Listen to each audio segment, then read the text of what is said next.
하나님 말씀 받겠습니다. 고린도전서 11장 23절로 32절까지 받겠습니다. 신약성경 276페이지 고린도전서 11장 23절 32절을 교독합니다.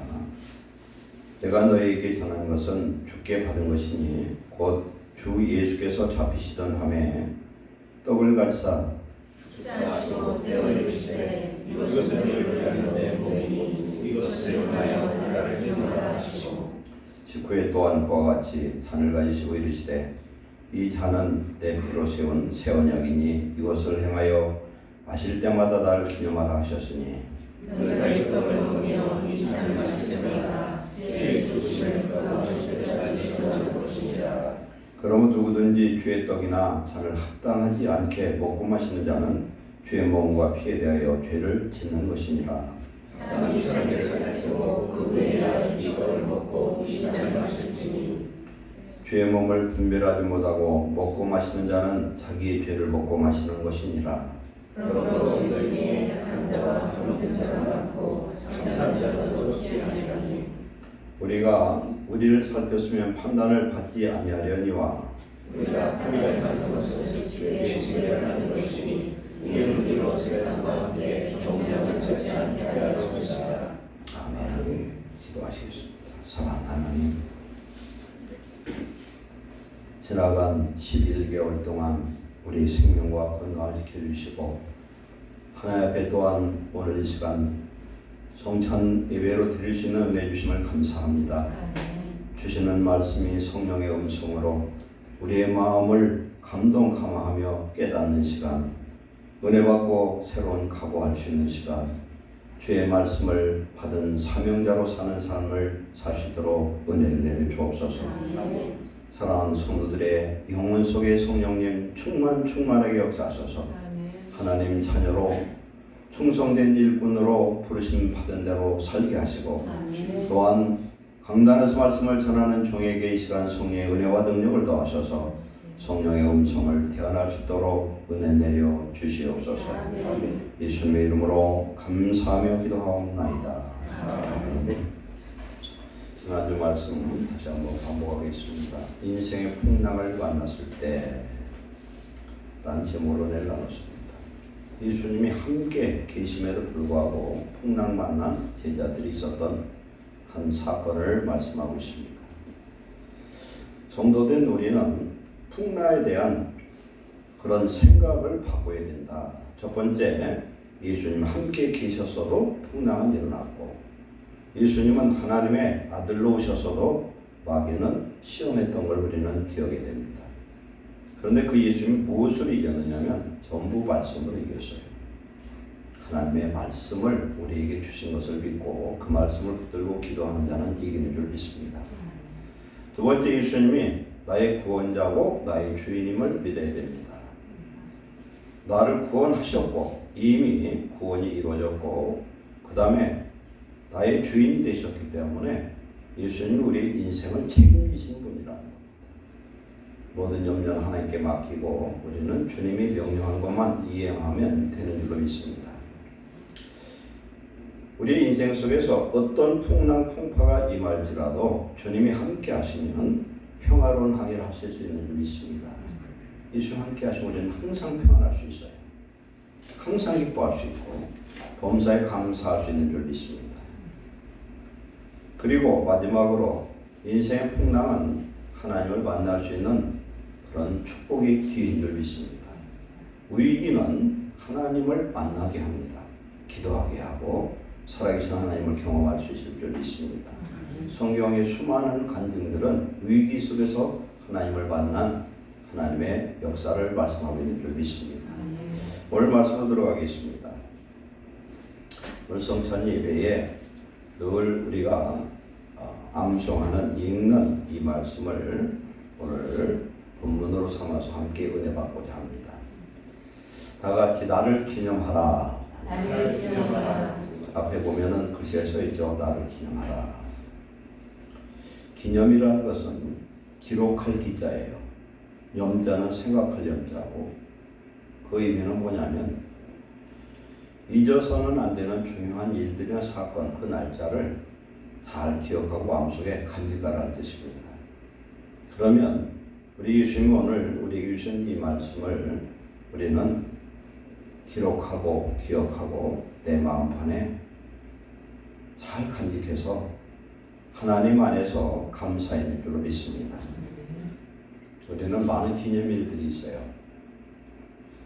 서로 남녀가 만나면 하루 시작되면은 100일 되면 100일 기념일, 뭐 200일, 300일 그래. 근데 결혼한 부부들은 꼭 기념일을 기억해야지 안 하면 신세가 괴로워. 특히 남자들 조심해야 돼. 결혼 기념일을 잊어버리면 큰일 나. 그렇죠. 아내의 생일을 기억해드리고 아내는 남편의 생일을 기억해드릴 줄 믿습니다. 왜? 그걸 그냥 기억하는 것이 아니라 첫사랑을 기억하시기 바랍니다.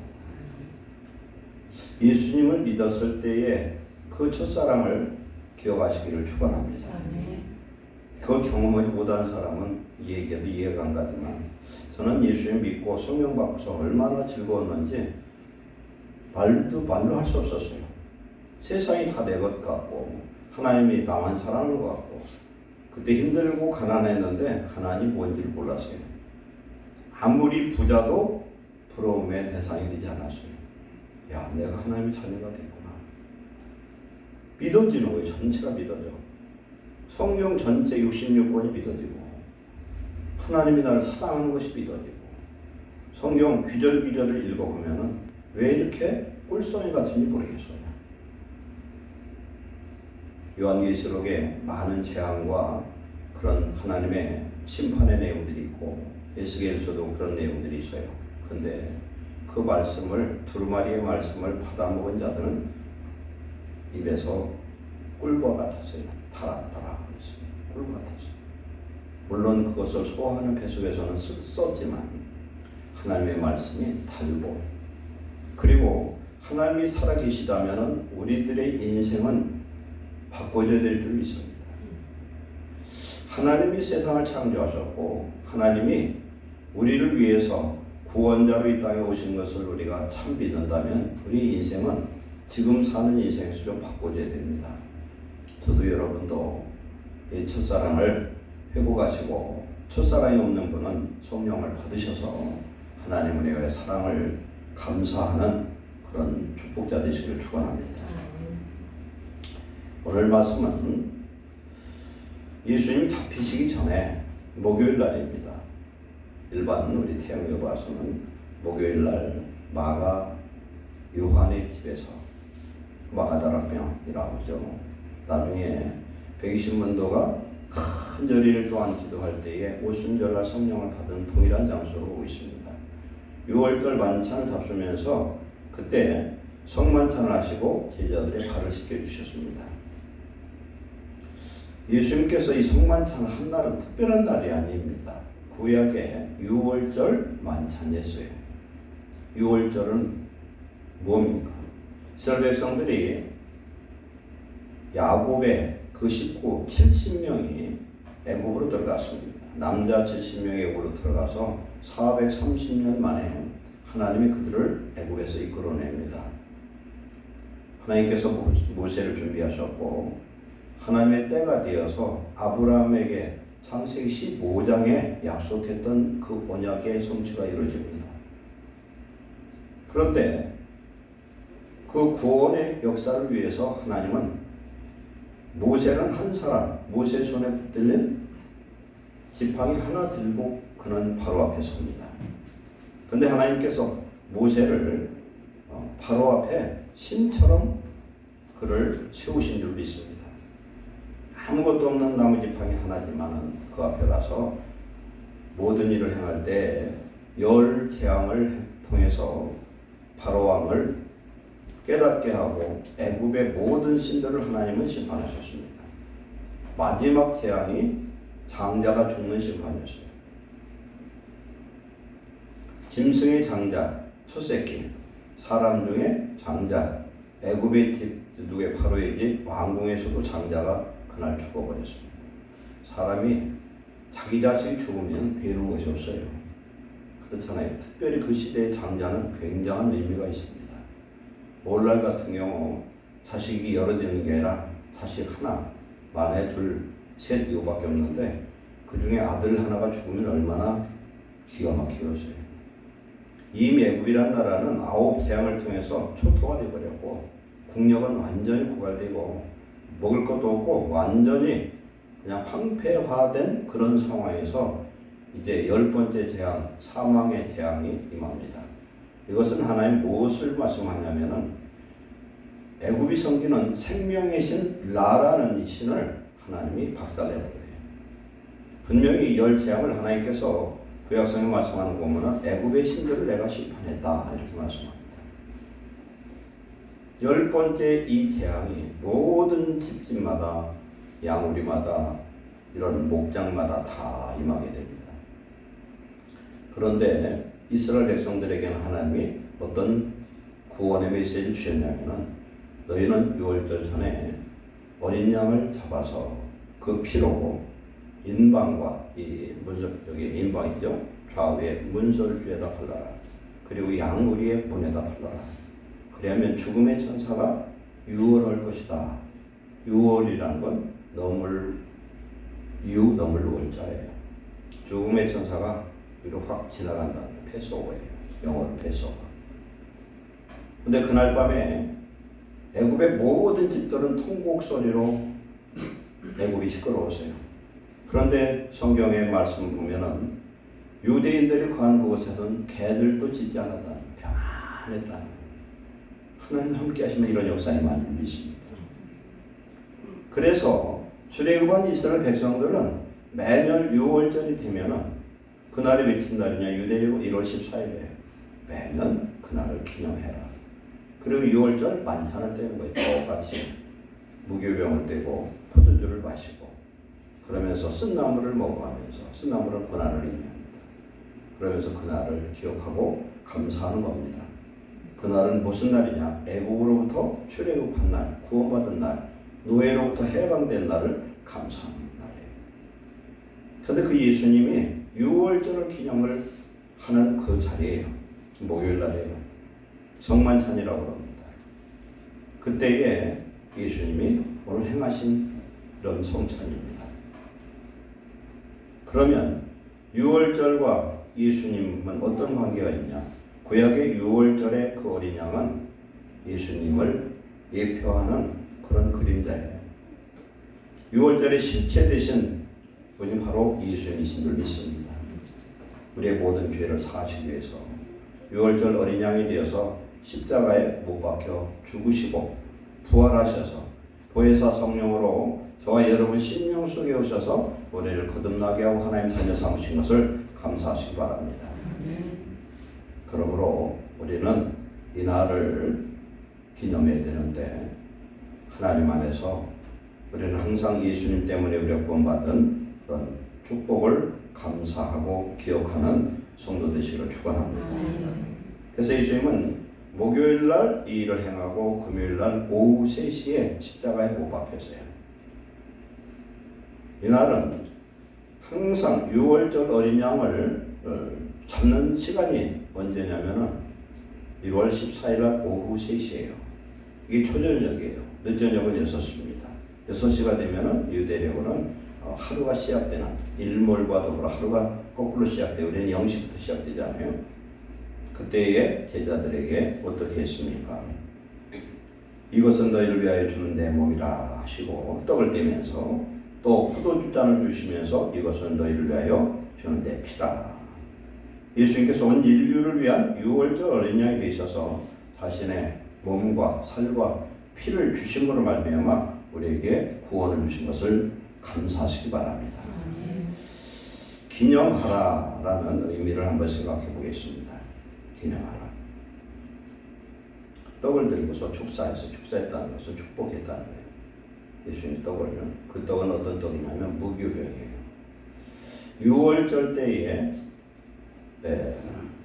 6월절 14일이죠. 그러면 그 저녁부터 일주일 동안을 무교절이라고 해요. 무자는 없을 무자예요. 교자는 효모를 의미합니다. 그러니까 누룩을 의미하죠. 우리가 빵을 먹으면 부풀어 오르지 않습니까? 덩어리 조그마한 얘기는 부풀어 오르면 그냥 굉장히 크잖아요, 빵들이. 무교병에서 이 효문은 어떤 의미로 하냐면 누룩은 죄를 의미합니다. 죄 없는 떡, 어떻게 보면 맛없는 떡이죠. 그게 바로 예수님을 의미하는 줄 믿습니다. 떡을 들고 축사하면서 이것이 내 몸이다, 내 살이라는 겁니다. 그리고 포도주를 주시면서 이것은 내 피로 세운 새 언약이니 이것을 행하여 마실 때마다 나를 기억하고 기념하라, 이렇게 말씀하신 줄 믿습니다.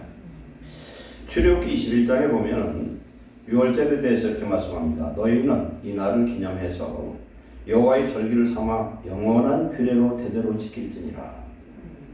이건 언제 이어지느냐? 예수님 오심으로 우리 성만찬으로 이어지는 줄 믿습니다. 이 말씀은 성만찬의 의미와 목적이 무엇인지를 잘 말씀하고 있습니다.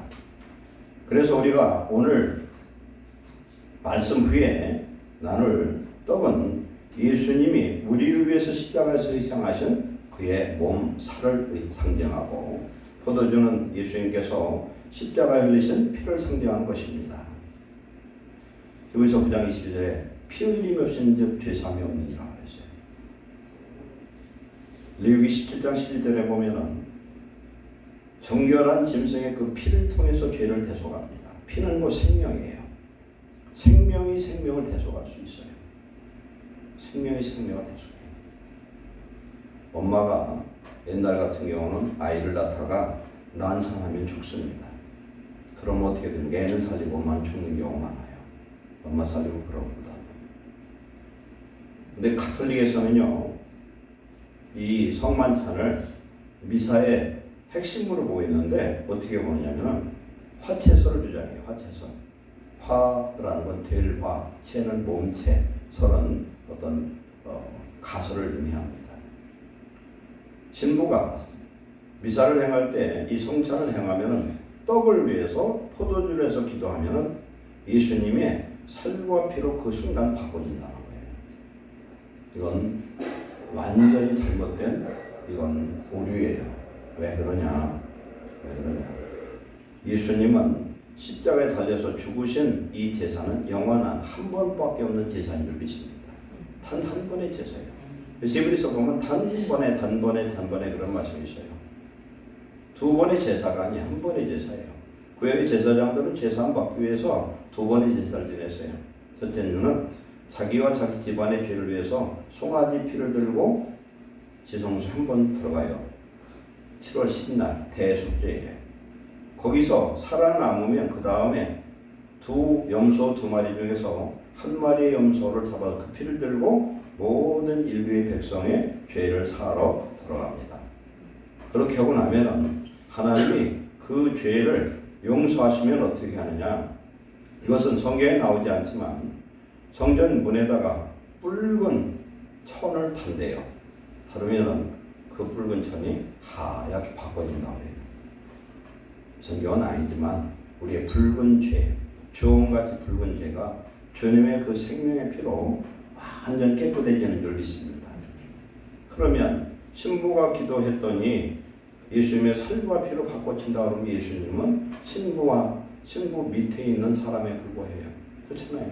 신부가 기도하면 예수님은 항상 와서 죽어야 되는 거예요. 그렇잖아요. 그런 일이 있을 수 없는 줄 믿습니다. 그래서 우리 예수님의 십자가 사건은 유일한 역사 이래 단 한 번밖에 없는 사건인 줄 믿습니다. 예수님은 성만찬을 통해서 나를 기념하라 그렇게 말씀합니다. 그러니까 예수님의 십자가에 죽으신 우리는 매일매일 기억을 해야 됩니다. 매일 기억해야 돼요. 예수님이 나를 위해서 죽으셨다는 이 사실. 사람이 보통 살 때 보면 건강하면은 먹고 싶고 여러 가지 욕심도 생기고 그래요. 근데 사람이 정말 죽게 생기면 아무리 욕심이 안 생겨요. 사람이 병들어서 오늘 죽을지 내일 죽을지 모르면 세상 욕심이 다 필요 없어요. 먹고 싶은 것도 없고 명예도 없고 필요 없어요. 살고 싶은 생각밖에 안 드는 거예요. 우리는 사람이 한 번 죽는 것은 정해진 것이 그 위에는 심판이 있으리라 했어요. 우리는 다 죽어요. 그러나 예수 믿고 구원받은 사람은 죽어도 영원한 천국에 가는 구원을 얻은 줄로 믿습니다. 이것이 내 마음에 성령을 통해서 믿어지는 사람은 구원받은 백성인 줄로 믿습니다. 근데 그 구원이 뭘로 이루어지느냐? 예수님의 살과 피를 통해서 이루어진 줄 믿습니다. 주님의 십자가예요. 십자가의 도가 멸망하는 자에게는 어리석은 자나 믿어 구원받는 우리에게 하나님의 능력이고 지혜인 줄로 믿습니다. 그래서 우리 예수님께서 십자가에 죽으신 것은 모든 인류의 죄를 대속해 주시고 영생과 구원을 주시려는 것, 우리를 살려주려 하심인 줄 믿습니다. 그래서 우리 예수님은 딴 사람이 아니라 나 때문에 죽으셨고 나 때문에 부활하신 줄로 믿습니다. 예수님의 그 죽으심은 나 대신 죽으신 거예요. 세례요한이, 제가 여러 번 그 말씀 드리는데 다시 한 말씀 드리는데, 세례요한이 세례요한한테 예수님 세례를 받으러 오셨어요.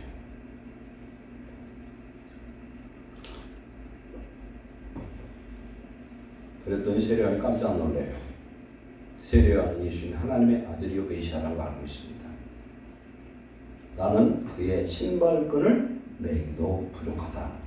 나는 물로 세례를 주지만 하나님의 아들 예수님은 불과 성령으로 너에게 세례를 줄 것이다. 그런데 예수님이 세례를 받으러 와서 세례를 달라는 거예요. 지금. 그러니 세례요한은 영적으로 이해를 못했어요. 그때에 예수님이 뭐라고 말씀합니까? 나에게 세례를 줌으로 하나님의 모든 의를 이루는 것이다. 세례요한은 영적으로 대제사장이에요. 이스라엘 대제사장은 이스라엘 모든 백성을 대신하는 사람이에요. 그 의미는 인류를 대신하는, 이스라엘 모든 백성을 대신하는 세례 요한이 예수님의 머리 위에 두 손을 안수합니다. 안수는 축복이 아니에요. 옛날 제사를 지낼 때, 속죄제를 지낼 때, 화목제를 지낼 때, 어떤 번제를 드릴 때 이런 정결한 짐승을 가져오면은 제사장이 안수를 합니다. 머리 안수하는 것은 축복이 아니에요. 죄에 대한 전가예요. 내 죄를 너에게 전가시킨다는 겁니다. 그리고 그 짐승을 죽임으로 말미암아 그 피 흘림으로 그 죄를 하나님이 용서하셨어요. 세례 요한이 예수님께 안수한 것은 인류의 모든 죄, 이스라엘 백성들의 모든 죄를 예수님께 전가시켰어요. 그리고 세례는 어떻게 합니까? 물속으로 들어가요. 죽는 걸 의미합니다. 거기서 안 꺼내면 죽어요. 다시 나오는 것은 부활을 얘기합니다. 그래서 세례는 물 세례와 성령 세례가 동시에 이루어져야 맞는 거예요. 어떻게 보면은 성령 세례를 먼저 받고 물 세례를 받는 것이 맞아요. 왜 그러냐? 예수 그리스도 나의 구주로 영접한 사람만이 세례를 받을 수 있는 거예요, 사실상. 그러더니 예수님은 어디로 가셨냐면 광야로 가셨어요. 광야로 가서 40일 동안 단식을 했습니다. 물도 마시지 않았다 분명히 나와요. 광야 그 뜨거운 곳에서 40일을 단식하면 살 사람이 하나도 없어요. 하나님의 성령의 능력인 줄 믿습니다. 예수님도 사람의 육체를 갖고 오셨어요. 광야에 가서 마귀의 시험을 3번 받으셨습니다. 그리고 오셔서 천국 복음을 증거하는 놀라운 역사를 일으킨 줄로 믿습니다. 그래서 예수님이 우리를 위해서 십자가의 대속은 이미 죽었어요. 우리는 에베소 2장 1절에 허물과 죄로 죽은 우리를 살리셨다 했습니다. 겉으로 봐서는 죽었으나 우리 영혼은 죽어서 하나님과의 단절이 이루어졌고, 그리고 또 죽을 수밖에 없는 죄인들이에요. 우리는 죽으면 육체가 다 죽게 돼 있어요. 구원받을 수 없는 우리를 대신해서, 그거 보고 대속이라고 그래요. 대신 대속할 속. 그러면은 옛날 노예가 있습니다. 종이 있어요. 종이 있으면은 종을 살려면 유대 그 시대에는 돈이 얼마 필요하냐면 30세겔이 필요해요. 30세겔. 세켈이라고 하죠. 세겔. 화폐 단위예요. 그러면 노예 종 하나를 살 수 있었어. 그래서 예수님이 가룟 유다를 통해서 대제사장이 준 30세겔에 팔린 하나의 노예요 종이 됐던 겁니다. 그러면 그 노예를 해방시키려고 그러면 어떻게 됩니까? 내가 30세에게 노예를 한 사람 사서 방면하면 되는 거예요. 옛날 우리나라도 조선시대에 노예제도가 있었잖아요. 종제도가 있었어요. 종의 족보를 갖고 있으면 어쩔 수가 없어요. 근데 종에서 방면한 게 있어요. 노예를 사가지고 그 문서를 불로 태워버리면 돼요. 저와 여러분을 살리기 위해서 예수님이 죄의 종이요 사망의 종인 사람이 되어서 십자가에 달려 물과 피를 쏟고 십자가에 그 몸을 상하고 죽으신 줄로 믿습니다. 그러므로 우리는 하나님의 그 은혜의 사랑을 항상 감사하는 자 되시기를 바랍니다. 기억하라는 건 감사할 수 있어요. 사람도 배은망덕 하면 안 돼요. 옛날 돈 받고 정말 어려움을 당했는데 그것을 잊어버리고 그 사람이 어려움을 당했는데 도와주지 않는 사람. 그 사람이 아니에요. 어떤 형제가 실화예요. 형제가 어려울 때에 휘장 불신양반으로 도와줬어요. 많은 돈을. 그런데 도와주던 그 사람이 어느 날 사업을 쫄딱 망해가지고 자기 아버지한테 좀 도와달라고 하더래. 돈을 좀 빌려달라고 하더래. 그랬더니 아버지가 내가 너를 돈을 빌려줄 수 없다 하더래. 그래서 자식이 볼 때도 아버지가 참 못된 놈이구나 생각이 들더라고. 그런데 아버지 말이 그 다음 말이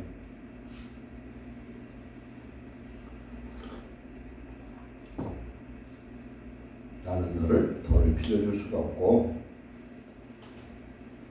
내가 지금 주는 돈은 빌려주는 돈이 아니라 네가 나에게 옛날 베풀었던 그거에 대한 일부의 보답이다 하면서 충분한 돈을 주더라고요. 우리 하나님의 은혜를 감사하며 살면 우리는 세상에서요 어떤 어려움도 이길 수 있을 줄 믿습니다. 우리 이미 죽었던 사람이잖아요. 한 사람이 죽었었어. 근데 살아나면은 제가 옛날 아팠거든요. 제가 예수님 믿은 제가 세봤더니 1977년 예수님 믿었더라고요. 87, 97, 7, 17 그럼 얼마예요? 47년 됐더라고요. 47년 한 7개월 된 것 같아요.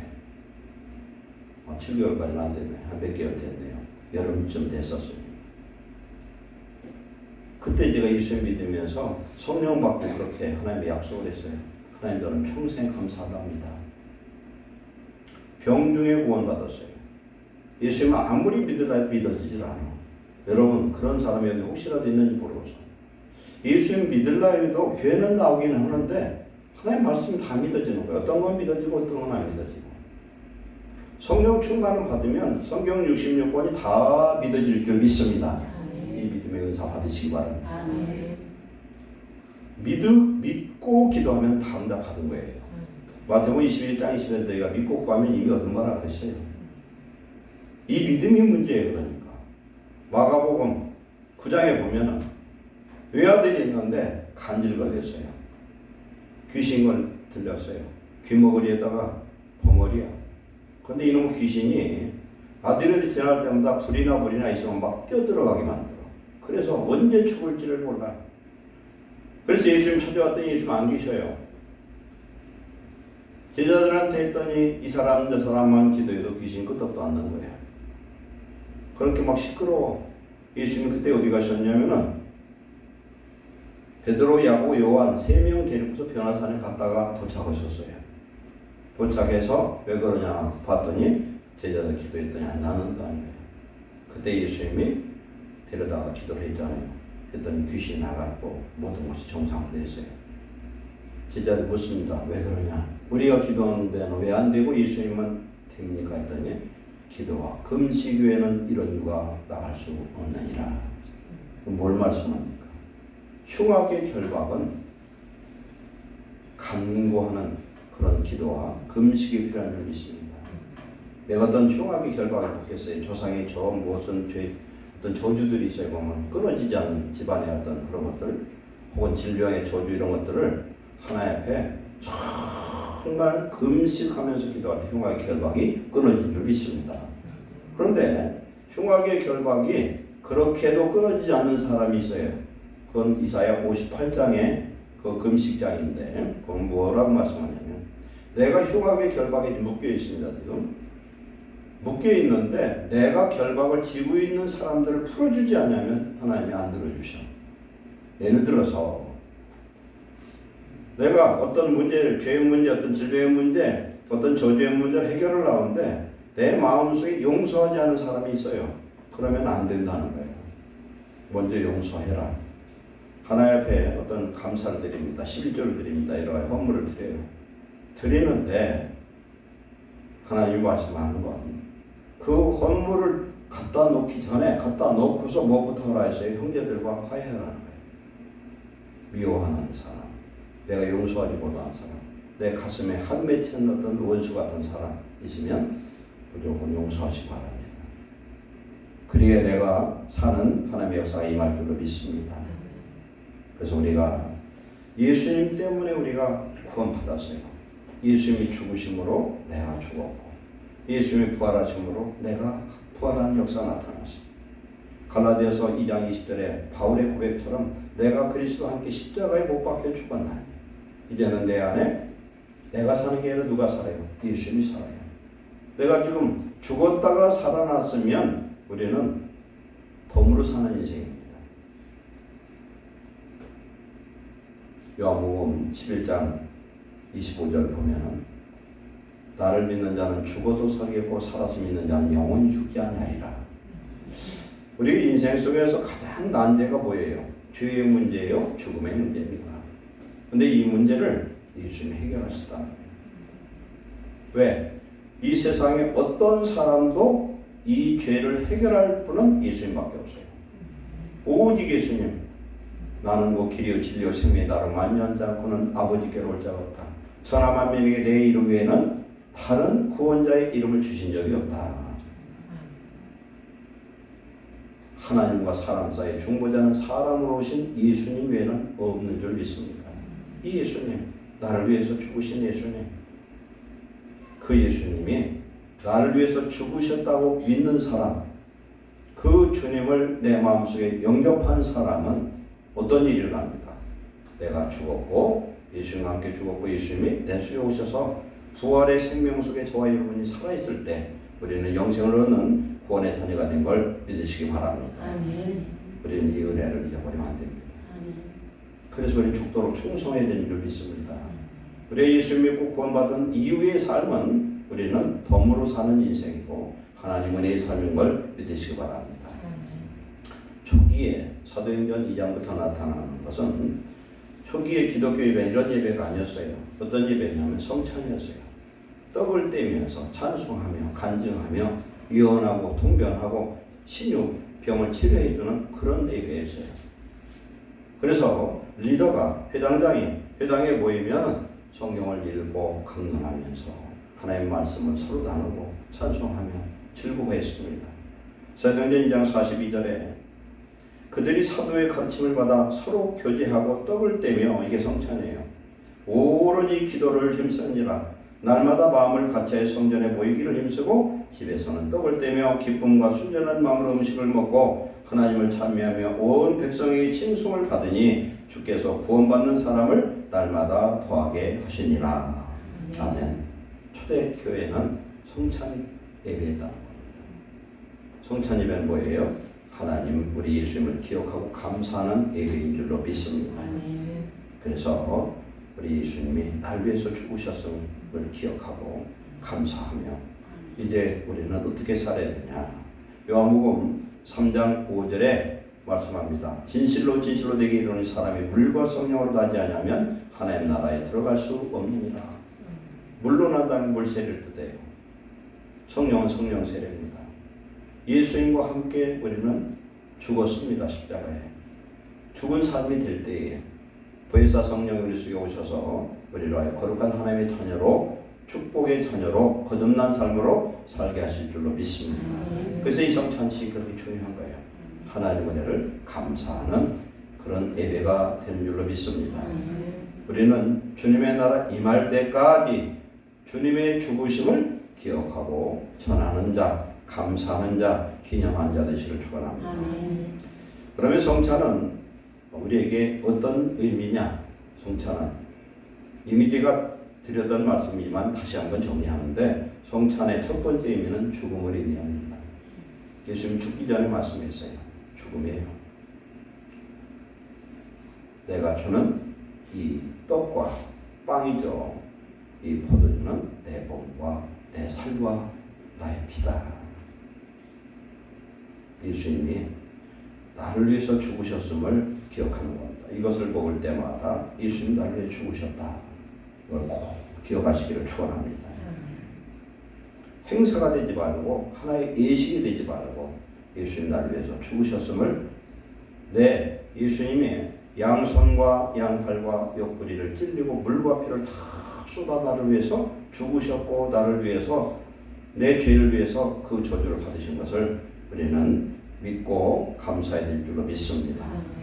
우리의 죽었던 영을 살리고 죽을 수밖에 없는 이 육체를 더 좋은 부활 천국으로 인도하는 놀라운 축복을 우리에게 주신 줄로 믿습니다. 로마서 6장 3절에 무릇 그리스도 예수 합하여 세례를 받은 우리는 그의 죽으심과 합하여 세례를 받은 줄 알지 못하느냐. 기독교의 두 성례는 성찬과 세례예요. 근데 두 가지 똑같은 의미예요. 똑같은 의미입니다. 두 번째 의미는 성찬의 의미는 부활입니다. 부활. 왜 부활이냐? 예수님의 살과 피를 먹는 자는 예수님과 살과 피는 뭡니까? 생명 자체예요. 제가 옛날에 식도염으로 인해서 식도염과 이 뭐라고 해야 되나 그 위 경련으로 인해서 굉장히 고생을 했어요. 여러 해 동안 막 속이 뒤틀리고 아프고 막 괴로웠어요. 그런데 서울의 어떤 약국에 약사가 좀 신명한 사람이 있었어요. 소문을 듣고 가서 약을 그때 당시엔 굉장히 비싸. 지금도 기억나. 한 달분이 20만 원이었어요. 몇십 년 전 20만 원. 굉장히 큰 돈이야. 그걸 2달인가 3달 먹은 내 싹 나서 그래서 약을 먹고서 예수님의 생명의 살과 피를 먹는 자마다 예수님은 곧 생명이기 때문에 어떤 역사가 나타나냐? 부활의 놀라운 역사가 많이 있습니다. 죽었던 우리 이제는 예수님의 생명이 우리 속에 들어오므로 우리는 부활한 거듭난 생명의 자녀가 된 걸 감사하시기 바랍니다. 요한복음 6장에는 말씀합니다. 인자의 살을 먹지 않고 인자의 피를 마시지 아니하면 너희 속에 생명이 없느니라. 생명이 우리 속에 들어와야 돼요. 예수의 생명이. 그것은 곧 영적으로는 무엇을 말씀합니까? 말씀이 육신이 되어서 오신 예수님은 누구의 결국 말씀이잖아요. 로고스잖아요. 그러면은 예수님의 살이고 말씀이에요. 예수님의 피가 뭡니까? 우리에게 주신 성령이 우리에게 예수님의 피가 된 줄 믿습니다. 하나님의 말씀을 먹고 성령을 마시는 자마다 부활의 성령의 놀라운 역사로 우리는 거듭난 자의 산자가 된 줄 믿습니다. 내 살을 먹고 내 피를 마시는 자는 영생을 가졌고 마지막 날에 내가 그를 살리리니 내 살은 참된 양식이요 내 피는 참된 음료로다. 아멘. 이 성찬은 하나님께서 죄악에 빠진 인간의 생명을 위하여 베풀어 주신 하나님의 은혜의 그런 사랑의 식탁인 줄로 믿습니다. 이 성찬에 참여한 자는 세상의 죄인된 나는 죽고 예수를 믿는 믿음 안에서 죽지 않을 영원한 생명으로 다시 태어난 것을 믿고 감사하시기 바랍니다. 그래서 성찬과 세례는 똑같습니다.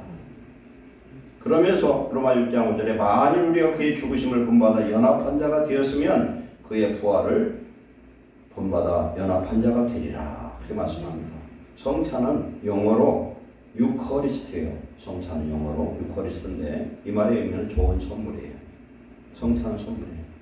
세상에서 성찬처럼 좋은 선물은 없다. 왜 그러냐면은 하나님 우리에게 주시는 최고의 선물은 뭡니까?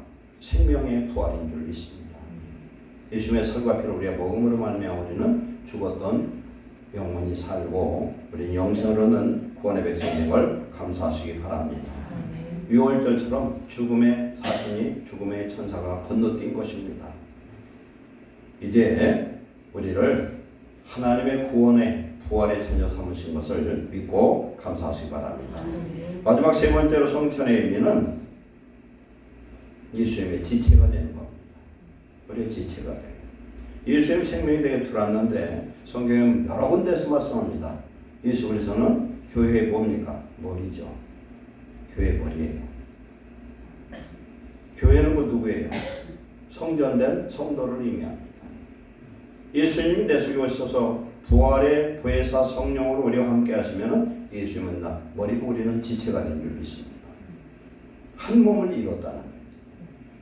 생명의 떡을 생명의 피를 먹었더니 우리도 생명의 자녀가 되어서 그러면 예수님이 머리가 된다는 건 어떤 의미를 말하냐면 예수님이 명령하는 대로 살아야 돼요. 하나님 뜻대로 사시는 저와 여러분 되시기를 축원합니다. 하나님께 영원히 감사해야 돼요. 나는 그리스도와 분리될 수가 없어요. 내가 볼 때 주님이 내 속에서 성령으로 알고 계시고 내가 외로울 때 괴로울 때 내가 고통스러울 때 아무도 몰라도 예수님은 알고 계셔요. 예수님께 기도하시기 바랍니다. 예수님이 다 들으시고 응답하실 줄 믿습니다. 예수님은 인간이 되어서 갓난신고 고통 십자가의 그 저주와 모든 걸 경험해 보신 분이에요. 그렇기 때문에 내 속에 오셔서 나와 함께 하시고 나의 변호인이 되시고 나를 지키시는 목자가 되시고 나를 대변하시는 분이고 나를 지키시는 영원한 목자 되신 것을 믿으시기 바랍니다. 그래서 예수님의 그 생명을 우리가 떡과 포도를 보심으로 우리는 예수님의 지체된 걸 감사하시기 바랍니다. 에베소 1장 21절에 그는 교회 머리라. 골로새 1장 18절에도 예수님은 교회 머리라 이렇게 말씀하는 줄 믿습니다. 그래서 예수님의 한 지체, 하나님 나라의 일부분, 우리는 예수님 안에서 하나 됐다는 것을 믿으시고 이러려면 어떻게 됩니까? 예수님을 나의 모든 결정하는 결정권자 삼으시고 우리는 서로 지체되시면 지체가 지체를 미워하면 망하는 거예요. 그렇잖아요. 왼손이 잘못해서 참 못됐다 하고서 오른손이 팔을 잘라버리면 어떻게 되겠어요? 둘 다 바보 되는 거예요. 우리는 주 안에서 하나 되고 사랑의 귀한 지체를 공동체를 만드시기를 축원합니다. 고린도전서 12장 26절에 만일 지체가 고통을 받으면 모든 지체가 함께 고통을 받고 한 지체가 영광을 얻으면 모든 지체가 함께 즐거워하느니라. 너희는 그리스도의 몸이요 지체의 각 부분이라. 아멘. 친구라는 의미는 너희는 나의 친구라 그랬어요. 예수님이. 영어로는 컴패니언이에요. 그런데 그 뜻은 식사를 함께 한다는 거예요. 식사를 함께 한다는 건 한솥밥을 먹는 한 식구가 됐어요. 특별히 예루살렘 교회 성도들은 우리 한 식구잖아요. 예배 끝마치면 꼭 밥 먹고 가잖아요. 그러니까 밥을 꼭 먹고 가셔야 한 식구야. 웬만하면 밥을 먹고 가셔요.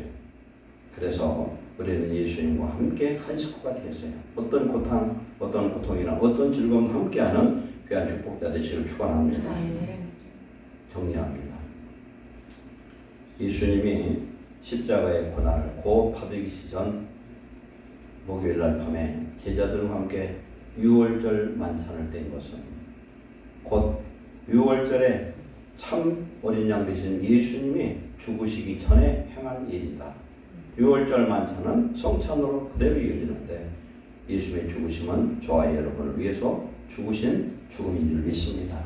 그러면 예수님이 나를 위해서 죽었다는 건 죄인된 나는 죽었고 이제는 예수님의 생명이 성찬을 통해서 떡과 포도를 통해서 우리가 믿음으로 받아들일 때 우리는 감사하고 새 생명으로 만드는 귀한 피조물 된 걸 감사하시기 바랍니다. 우리가 해야 될 사명은 있습니다. 뭐가 있느냐? 예수님의 죽으심을 주님 오실 때까지 증거하는 것. 성령이 하시는 최종의 목적은 뭐냐면 예수님을 증언하는 영이에요. 우리는 예수님 때문에 구원받고 성령 받았습니다. 성령은 하늘의 영이요 구원의 영이요 우리로 하여금 영생으로 이끄는 그런 영인 줄로 믿습니다. 그래서 성령으로 우리는 서로 사랑하고 복음을 증거하고 예수님을 증언하며 감사하는 저와 여러분 되시기를 축원합니다. 기도하겠습니다. 준비하시기 바랍니다. 사랑하는 하나님 감사합니다. 우리를 위해서 하나님께서 육체가 되어 이 땅에 오셔서 죽으시고 부활하셔서 보혜사 성령으로 우리에게 오셨나이다. 우리를 위해서 십자가에서 육체의 고난을 당하시고 물과 피를 다 쏟고 죽으셨나이다. 주님의 살과 피를 이 시간 먹고 마시는 시간입니다. 믿음으로 주님을 기억하고 감사하는 자 되게 하시고 우리에게 주어진 이 놀라운 생명을 주님의 오실 그날까지 충성하는 자가 되게 하시고 주님을 증언하는 자가 되게 하시고 감사함으로 주님 앞에 일하는 일꾼들이 되게 하여 주옵소서. 예수님의 이름으로 축복하고 기도하옵나이다.